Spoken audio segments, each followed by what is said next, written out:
नमस्कार भाई और बहनों, आप देख रहे हैं YouTube चैनल परवरिश विद प्रभा सिंह। परवरिश विद प्रभा सिंह चैनल में आप सबका बहुत बहुत स्वागत है। भाई और बहनों, पोस्टर ट्रैकर में KYC और एफआरएस ने धमाल मचा के रखा हुआ है। एकदम से तहलका मचा हुआ है KYC और एफआरएस करने के लिए। जितना परेशान हो रही हैं आंगनबाड़ी कार्यकर्ता, उतना ही परेशान हो रहे हैं हमारे लाभार्थी। ऐसा नहीं है कि केवल आंगनबाड़ी कार्यकर्ता ही परेशान हो रही हैं, लाभार्थी भी बहुत परेशान हो रहे हैं। बार बार वो आंगनबाड़ी केंद्रों पर जा रहे हैं और अपना मोबाइल नंबर दे रहे हैं, अपना आधार नंबर दे रहे हैं।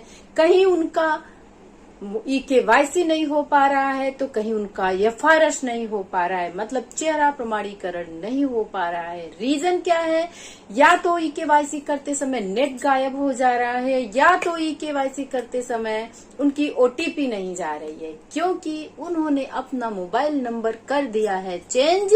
अब मोबाइल नंबर उनका जो भी उन्होंने आधार से लिंक कराया था अब उनके पास नहीं है। तो कहाँ जाएगी OTP तो नहीं जाएगी। अब जब OTP नहीं जाएगी तो नहीं होगी KYC। तो आंगनबाड़ी कार्यकर्ता ही नहीं बल्कि परेशान हो रहे हैं लाभार्थी भी, क्योंकि उनको चाहिए राशन वो छोड़ना नहीं चाहते हैं। उनको लग रहा है कि राशन हमको मिले ही मिले, और आंगनबाड़ी कार्यकर्ताओं को दबाव बनाया जा रहा है कि जिनका भी KYC नहीं हो रहा है, जिनका फेस का वेरिफिकेशन नहीं हो रहा है, उन्हें पोस्टर ट्रैकर से डिलीट किया जाए, उन्हें नहीं दिया जाए राशन।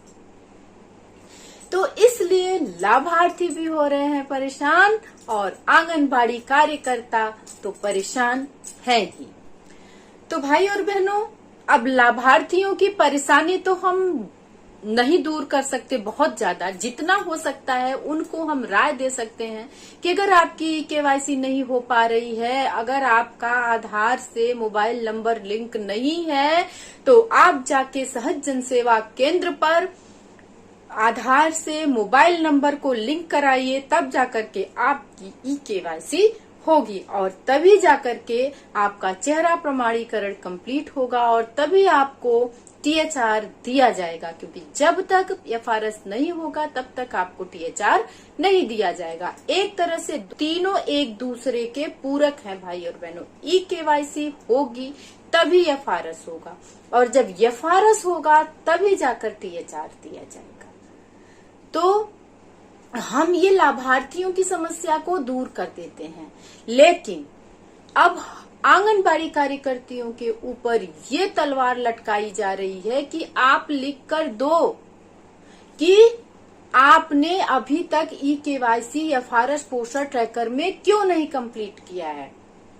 तो इस समस्या से निजात पाने के लिए आप लोगों के लिए मैं ये वीडियो लेकर के आई हूँ भाई और बहनों। इस वीडियो को आप लोग पूरा देखिएगा, जिससे कि इस समस्या का आपका समाधान हो सके। अगर लाभार्थी KYC नहीं करवा रहे हैं, कोई लाभार्थी आधार देना नहीं चाहते हैं, किसी लाभार्थी का आधार मोबाइल नंबर से लिंक नहीं है, इन समस्याओं से खुद को बचाने के लिए एक बहुत ही अच्छी और यूजफुल तरकीब आप लोगों के लिए ले करके आई हूँ। और आप ये मत सोचिएगा कि मैं ये खुद से बता रही हूँ भाई और बहनों, क्योंकि ये मैं खुद से नहीं बता रही हूँ, इसे मिर्जापुर की DPO मैडम ने बताया है और इसका एक प्रोफार्मा भी उन्होंने ग्रुप में जारी किया है, भेजा है, जिसे मैं आप लोगों को भी बताऊंगी। और मुझे जहां तक उम्मीद है कि सभी जिले की आंगनबाड़ी कार्यकर्ता बहनों को ये प्रोफार्मा मिल भी गया होगा, और जिन बहनों को नहीं मिला है वो प्रोफार्मा मेरे YouTube चैनल से ले सकती हैं, मतलब कि वहां से देख सकती हैं कि इस प्रोफार्मा में क्या करना है। मतलब इसके लिए आपको मैं बता दूं कि एक रजिस्टर बनाना है और उस रजिस्टर में आपको सब कुछ लिखना है। और क्या लिखना है कि आपने ई-केवाईसी क्यों नहीं की, आपने एफआरएस क्यों नहीं किया? आपको अपने ऊपर ये चीज लेने की जरूरत नहीं है। आपको अपने रजिस्टर में लिखना है उस लाभार्थी का नाम जिसकी ई-केवाईसी और एफआरएस नहीं हुआ है, और उसके आगे ये चीज ये भी आपको लिखना होगा, कारण सहित आपको बताना होगा कि क्यों ई-केवाईसी नहीं हुई और क्यों इनका एफआरएस नहीं हुआ, जिसकी वजह से इनको टीएचआर डिस्ट्रीब्यूट नहीं किया गया। तो आप ये रीजन लिख करके अपने आंगनबाड़ी केंद्र पर रखिएगा, जिससे कि कोई भी अधिकारी आए या आपसे मांगा जाए तो आप उसकी फोटो खींच करके अपने सुपरवाइजर या अपने सीडीपीओ या डीपीओ को सेंड करें, जिससे कि आपके ऊपर इन कार्यों की जिम्मेदारी नहीं आएगी। आप अपनी तरफ से बरी रहेंगी बहनों कि आपने ई-केवाईसी क्यों नहीं की। आपने ई-केवाईसी करने की कोशिश की, आपको जो लाभार्थी का रीजन है अब उन्होंने वो बता दिया। अब भाई ओरल मौखिक कोई बता देगा तो वो तो आप सीडीपीओ को या डीपीओ को या सुपरवाइजर को बताओगे नहीं, क्योंकि वो इन सब चीजों को नहीं मानेंगे। तो आपको ये लिखित लेना पड़ेगा। तो आप इसको लिखित लीजिए और जो समस्या हो वो लिख करके उनका सिग्नेचर करवा लीजिए। आइए भाई और बहनों, चलते हैं आगे वीडियो में और देखते हैं कि हमें कैसे ई-केवाईसी एफआरएस न करने वालों का रजिस्टर कंप्लीट करना है। स्क्रीन पर आपको एक प्रोफार्मा दिख रहा है। जो आप रजिस्टर बनाएंगे उसमें ऊपर एक साइड में सेक्टर का नाम लिखना है, केंद्र का नाम लिखना है भाई और बहनों।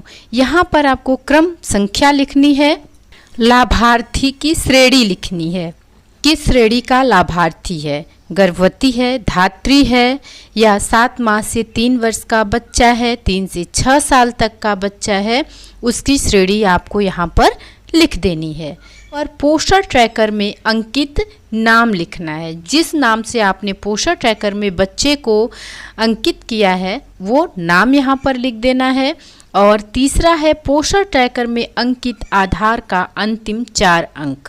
पोस्टर ट्रैकर में जो आधार आपने फीड किया है बच्चे का, गर्भवती का, धात्री का या किसी का जो जिस श्रेणी का हो, वहाँ पर 4 अंक लास्ट वाले आपको दिख रहे होते हैं, 8 अंक नहीं दिखते, हाइड होते हैं। तो जो 4 अंक दिख रहे होते हैं उन 4 अंकों को आपको लिख देना है।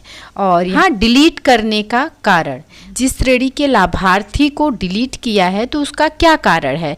कारण में कुछ भी हो सकता है, वो अपना आधार नहीं दे रहे हैं, का मोबाइल नंबर लिंक नहीं है उनके आधार नंबर से, या उनका चेहरा प्रमाणीकरण नहीं हो रहा है, लाभार्थी हैं वो लाभार्थी नहीं आ रहे हैं, चेहरे का प्रमाणीकरण नहीं हो रहा है। जो भी समस्या है बहनों, उसे आपको इस रजिस्टर में बना करके लिख करके अपने आंगनबाड़ी केंद्र पर रख लेना है। लिख कर रख लेने से आपको ये फायदा होगा कि आप उस लाभार्थी के प्रति जवाबदेह होंगे। और लिखना ही नहीं है भाई और बहनों, लिखने के बाद उस लाभार्थी का आपको हस्ताक्षर भी करवाना है। ये मेन बात बताना मैं आप लोगों को भूल गई थी, इसलिए आप इसको ध्यान रखिएगा कि आप कारण लिखने के बाद नीचे लाभार्थी से दस्तखत भी जरूर करवाएं।